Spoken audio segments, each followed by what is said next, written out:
It's really good to be with you. This is special. I've heard quite a bit about this church through Andy, one way and another, and it's just really a thrill to get to meet with you today.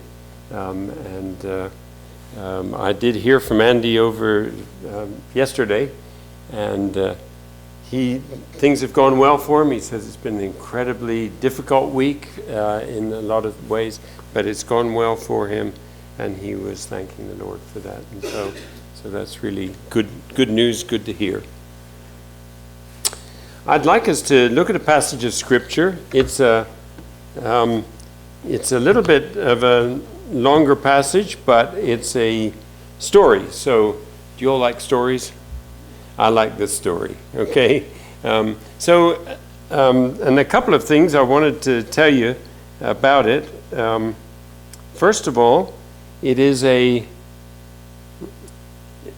one of the interesting incidents that we see Jesus working really in another culture. It wasn't with his own people. And it's an unusual one because most of the time he was in Judea or in some part of Israel, but this is a different situation. So John chapter 4, and if you want to turn there with me, John chapter 4, and we're going to talk a little bit more about John as we go through this. I didn't turn this mic on. Shall I just stay here for now? Okay, all right. Is that better? Okay. All right, good. So John chapter 4, starting to read at verse 1, it says, "Therefore when the Lord knew that the Pharisees had heard that Jesus made and baptized more disciples than John, though Jesus himself did not baptize, but his disciples, he left Judea and departed again to Galilee. But he needed to go through Samaria. So he came to a city of Samaria, which is called Sychar, near the plot of ground that Jacob gave to his son Joseph. Now Jacob's well was there. Jesus, therefore, being wearied from his journey, sat thus by the well. It was about the 6th hour. A woman of Samaria came to draw water. Jesus said to her, 'Give me a drink,' for his disciples had gone away into the city to buy food. Then the woman of Samaria said to him, 'How is it that you, being a Jew, ask a drink from me, a Samaritan woman? For Jews have no dealings with Samaritans.' Jesus answered and said to her, 'If you knew the gift of God and who it is who says to you, "Give me a drink," you would have asked him, and he would have given you living water.' The woman said to him, 'Sir, you have nothing to draw with, and the well is deep. Where then do you get the living water? Are you greater than our father Jacob, who gave us the well and drank from it himself, as well as his sons and his livestock?' Jesus answered and said to her, 'Whoever drinks of this water will thirst again, but whoever drinks of the water that I shall give him will become in him a fountain of water springing up into everlasting life.' The woman said to him, 'Sir, give me this water, that I may not thirst, nor come here to draw.' Jesus said to her, 'Go call your husband and come here.' The woman answered and said, 'I have no husband.' Jesus said to her, 'You have well said, "I have no husband," for you have had 5 husbands, and the one whom you now have is not your husband. In that you spoke truly.' The woman said to him, 'Sir, I perceive that you are a prophet. Our fathers worshipped on this mountain, and you Jews say that in Jerusalem is the place where one ought to worship.' Jesus said to her, 'Woman, believe me, the hour is coming when you will neither on this mountain nor in Jerusalem worship the Father. You worship what you do not know. We know what we worship, for salvation is of the Jews. But the hour is coming, and now is, when the true worshippers will worship the Father in spirit and truth. For the Father is seeking such to worship him. God is spirit. Those who worship him must worship in spirit and truth.' The woman said to him, 'I know the Messiah is coming, who is called Christ. When he comes, he will tell us all things." Jesus said to her, "I who speak to you am he." At this point his disciples came, and they marveled that he talked with a woman. Yet no one said, "What do you seek?" or "Why are you talking with her?" The woman left her water pot, went her way into the city, and said to the men, "Come see a man who told me all things that I ever did. Could this be the Christ?" And I'm just going to go down to verse 39. It says, "And many of the Samaritans of the city believed in him because of the word of the woman who testified, 'He told me all I ever did.' So when the Samaritans had come to him, they urged him to stay with them, and he stayed there 2 days, and many more believed because of his own word." Okay, this is a favorite of my story of mine, and it probably is a favorite of many of yours. But I think it has a lot of significance in our day and time. I think that there's a lot here that we can think about, and I probably won't cover everything this morning. Before I do talk about it, though, I just want to recognize. I want to recognize somebody, not here, but this week on Wednesday, our world lost a Christian statesman, and I just wanted to mention that this morning. Probably all of you know of Billy Graham. He passed away at 99 years old, and he's with the Lord today. But he's a man that has changed our world, our generation. And I'll never forget being at one of his rallies, one of his crusades in London, England. And it was just the most amazing time. And England has, in many ways, walked away from God in many, many respects. But at that meeting, the Bev Shea was singing, and he was singing "How Great Thou Art." And in the song "How Great Thou Art," it talks about the thunder rolling.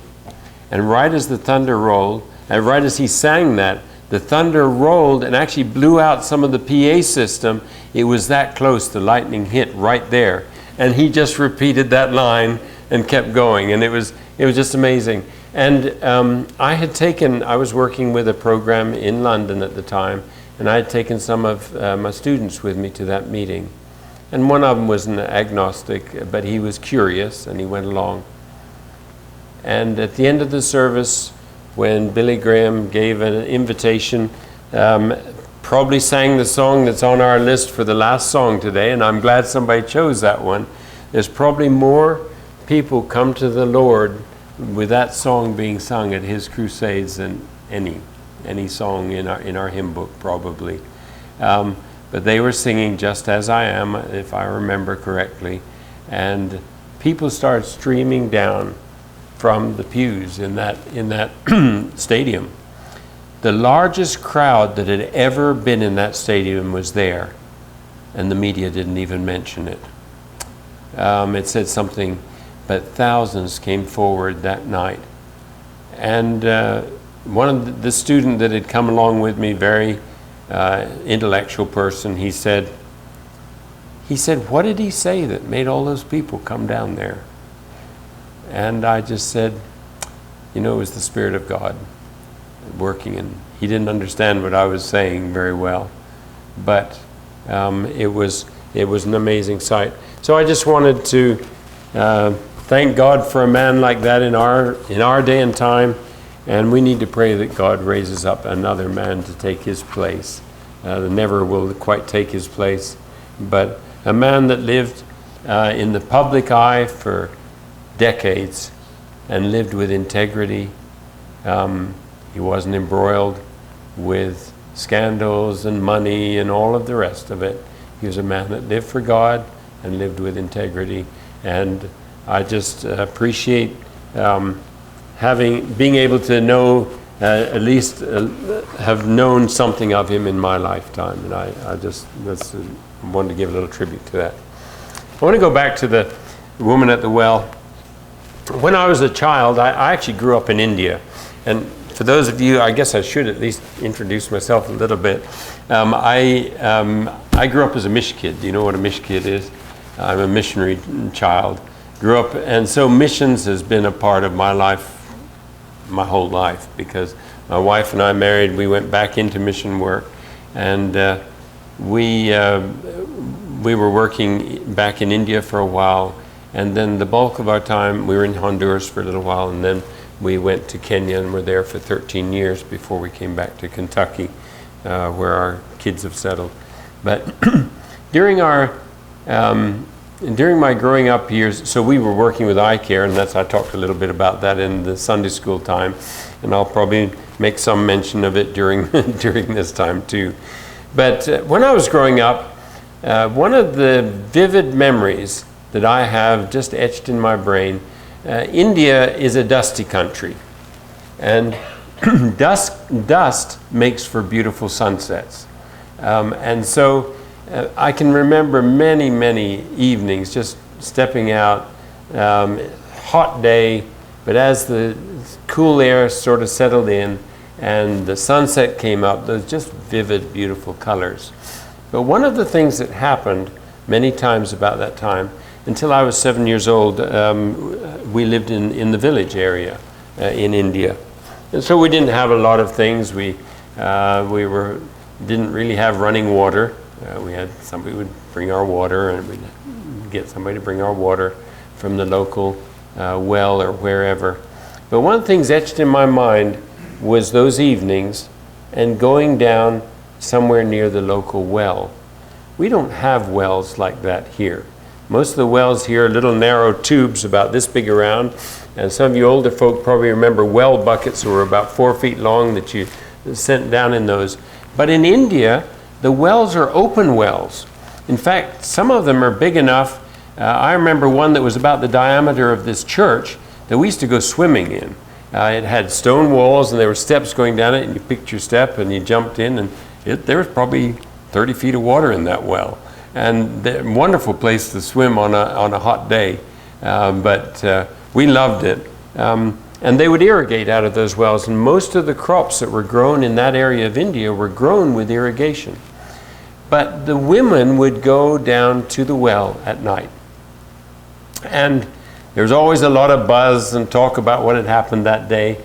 And most of them brought two pots.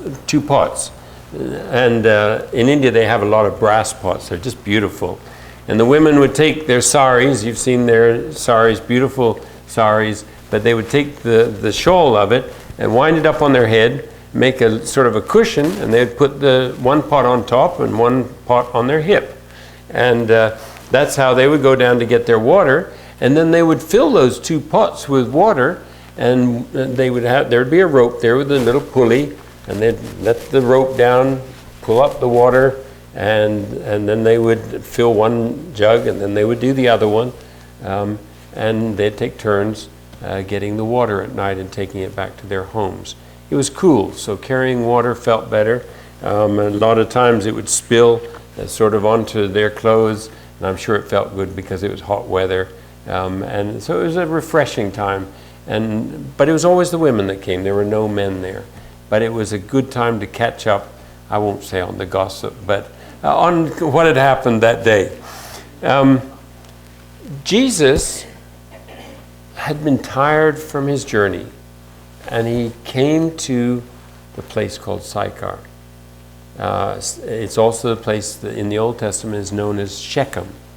And if you remember, several of the Old Testament people, like Joseph and his brothers, they herded their sheep near Shechem. It's a town that was spoken of, and Sychar was that same place in Samaria. There's several things that I want to, as we go to that and think about this incident of the well, and sort of try and keep that picture that I've just described for you in your minds, the women walking back with their full pots of water, happy because the day was over, it had cooled off, they were taking their water back, and there was water there in a dry environment. I want us to think about the book of John just for a little bit. So I'm going to talk very briefly, give you a little bit of an introduction to the book. This book was written by Jesus' closest friend. John is described, he never names himself in the book. He describes himself as the disciple that Jesus loved. That's a pretty amazing relationship. Not only did he love Jesus, but Jesus loved him in a very special way. And this was the one that wrote this book. And he wrote the book later on. It was probably the last of the Gospels that was written. Matthew, Mark, and Luke, we call the synoptic Gospels. They are Gospels that have a very somewhat similar theme, though each one has a little different view of Jesus. Matthew talks about Jesus as the King of the Jews, the King. Mark talks about Jesus as the suffering servant. Luke talks about him from the human perspective. He was a doctor, right? So he talks about him from the human perspective, the Son of Man. John talks about Jesus as the Son of God. And it's a very interesting book, the way it opens. The book opens with the words, "In the beginning was the Word, and the Word was with God." Now, I told you my parents were missionaries, and my father worked for many years. Father and mother, they worked as a team because they were working among the Muslims in South India. And Muslim work, if you know anything about Muslim culture, we hear a lot of bad things about Muslim culture in our society today, and there are some difficult things. But Mom and Dad worked with them as I was growing up. And Mom worked with the women, and Dad worked with the men because they often don't intermingle. And they have the purdah system, which is the complete covering for the women, as a way of trying to control lust and sexual sin and things. It's a human way of trying to cover that and control that. But the Mom worked with the women, Dad worked with the men. And I can remember many, many times Dad giving Muslim men a copy of the Gospel of John. And why did he use the Gospel of John? Any thoughts? Sorry, I ask my class questions all the time. I teach up at UK, so I guess I have to ask some questions, don't I? Any thoughts on why he would use the Gospel of John? That's strange. Chuck Swindoll this week was reading on John. He said it's simple, it's easy to understand. It's written simply. Excellent. That's one reason. Okay. And that's a great one. That's a good one. So let me tell you another thing too. Any other thoughts? I like a little interaction.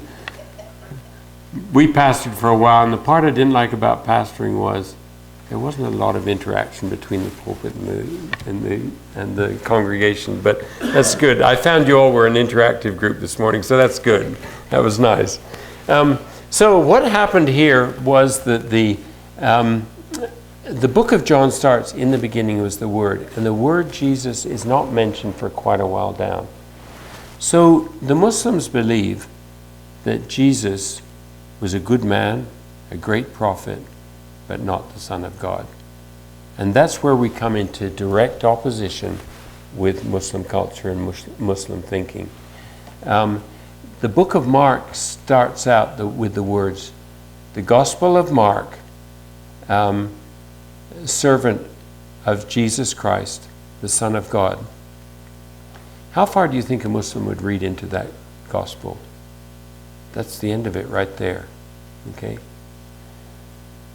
The book of Luke starts with genealogies, and Muslims love genealogies. They also believe in the virgin birth of Christ. And so the Christmas story is Luke chapter 2, right? So it starts with Luke, some genealogies, then it starts with Luke chapter 2. Matthew starts with, Luke has genealogies at the end of chapter 2. Matthew starts with genealogy, and then it also talks about the birth of Christ. And so those were good Gospels. But John was particularly good, and partly for what you said, it is written simply. And I love it because it's a commentary on the life of Jesus. He fills in many things that the other Gospels just tell the story, and John tells us a bit more about it. Just like in the beginning was the Word, And the Word was with God, and the Word was God. And it doesn't mention Jesus for some time, but we're left as a reader to learn that that's who the Son of God was, and that's who he is, and he is the Word. So what a beautiful beginning. And the other thing that I love about the book of John is from chapter 2 on, there's a sequence of encounters. Chapter 2 is the story of Cana of Galilee, where Jesus turned the water into wine. It said it was his first miracle. It was his first public appearance. Chapter 3 was the story of Nicodemus, a man, learned, a religious teacher, and yet was seeking truth. And because he was afraid of his community, he came to Jesus at night. Chapter 4 is this story that we just read, and we'll talk about that in a minute. Chapter 5 was the man at the pool of Bethesda that Jesus said, pick up your bed and go home, and your sins are forgiven you. And he caused quite a chaos with that last statement.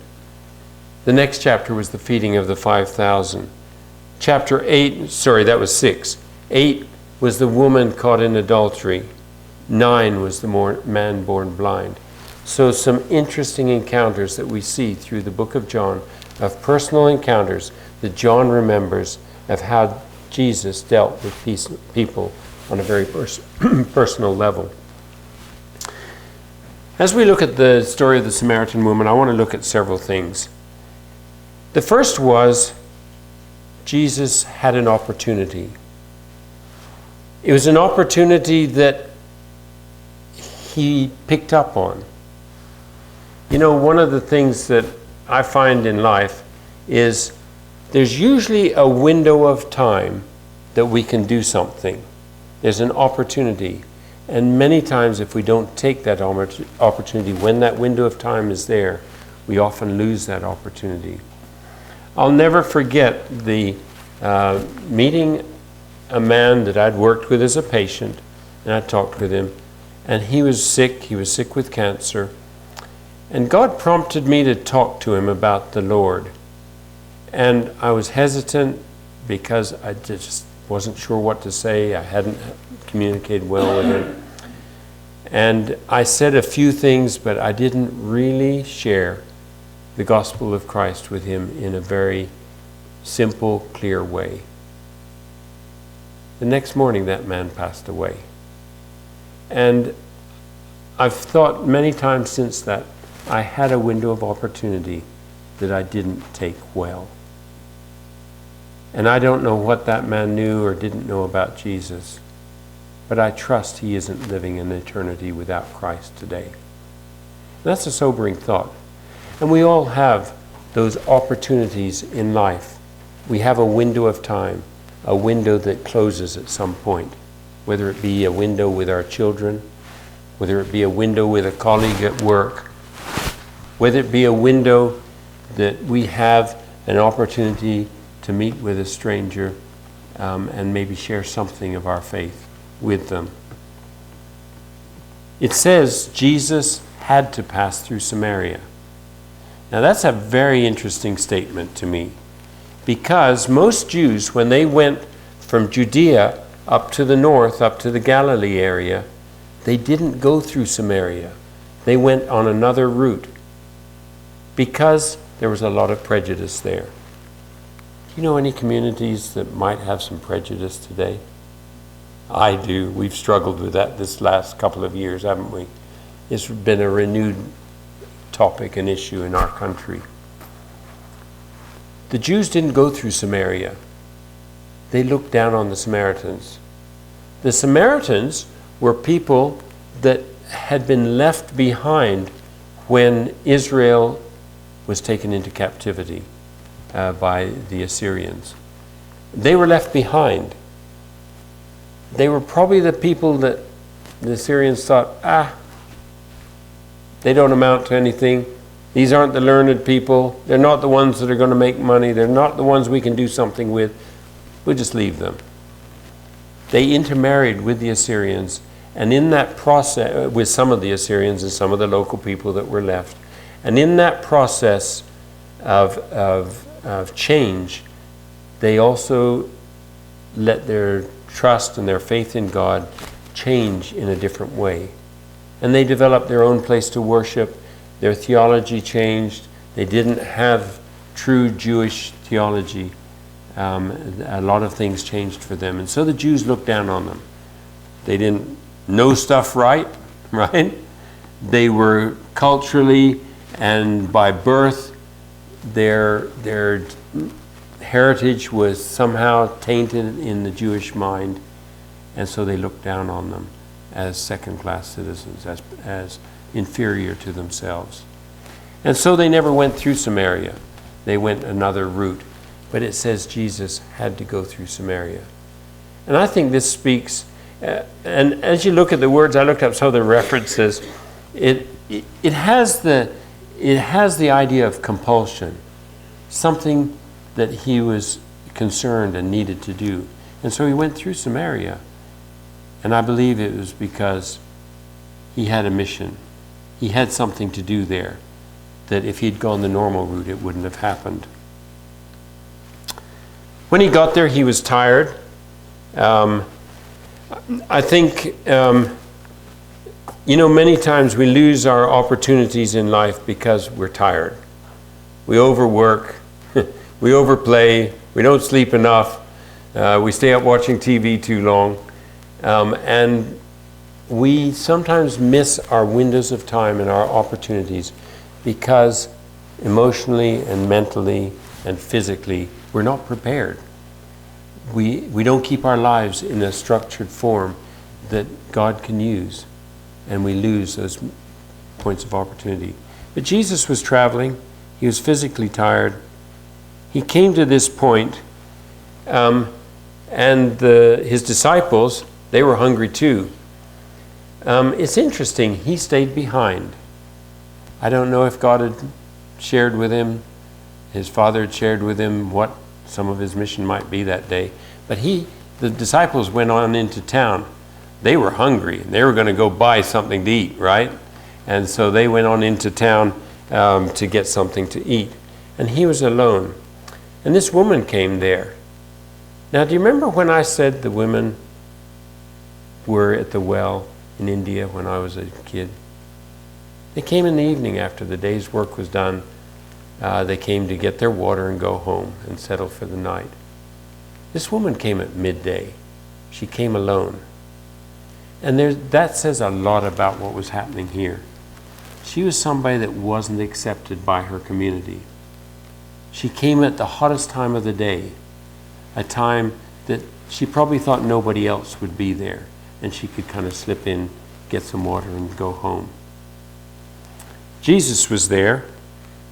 And Jesus, I don't know if he recognized some of the dynamics of what were happening for this woman, that she was there alone, maybe an unhappy person. But the Lord revealed to him, or God revealed to him, that this was a woman that her life wasn't right. There was a lot of things wrong. And, as I looked at that, his first step, did he tell her off? Did he tell her she had done wrong? Did he sit away from where she was because he recognized this was somebody that had a loose life and that was unaccepted by our community? No, he made the first step, and he went to her and he said, "Would you give me a drink?" And that has a lesson in it to me.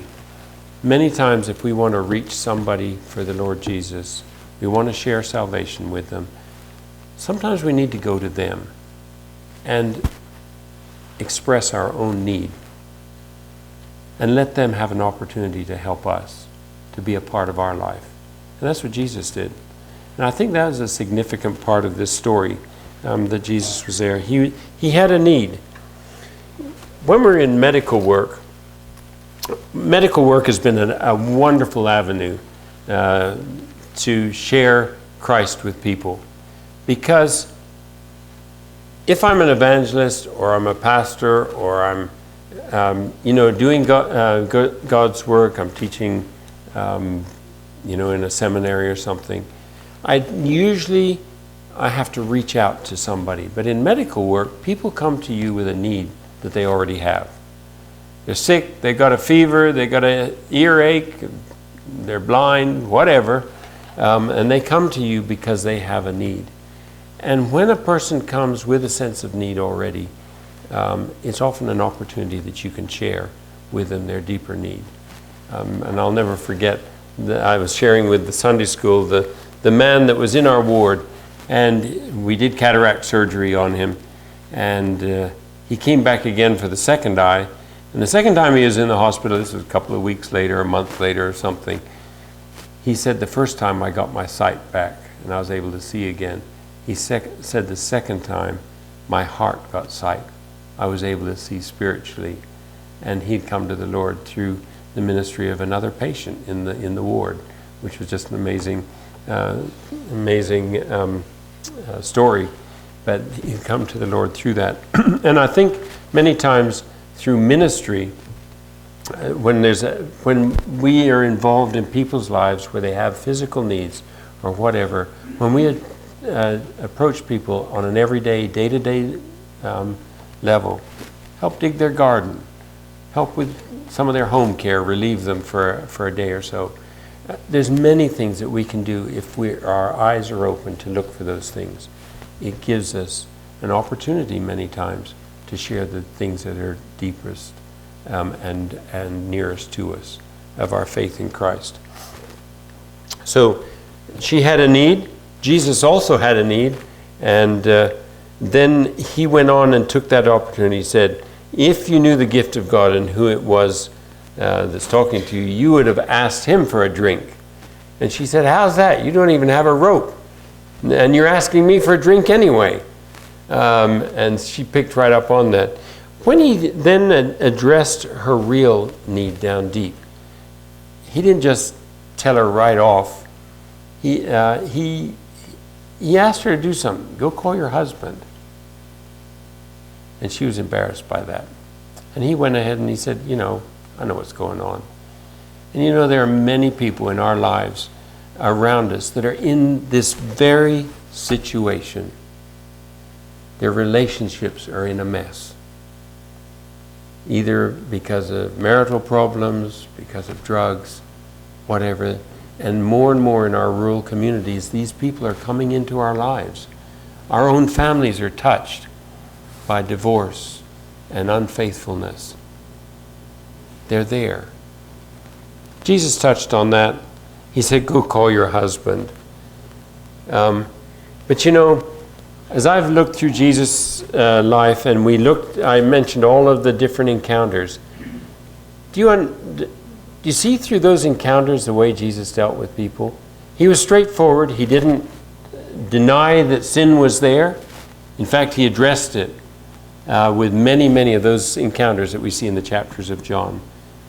But he does it in a way that's not condemning. Chapter 9 of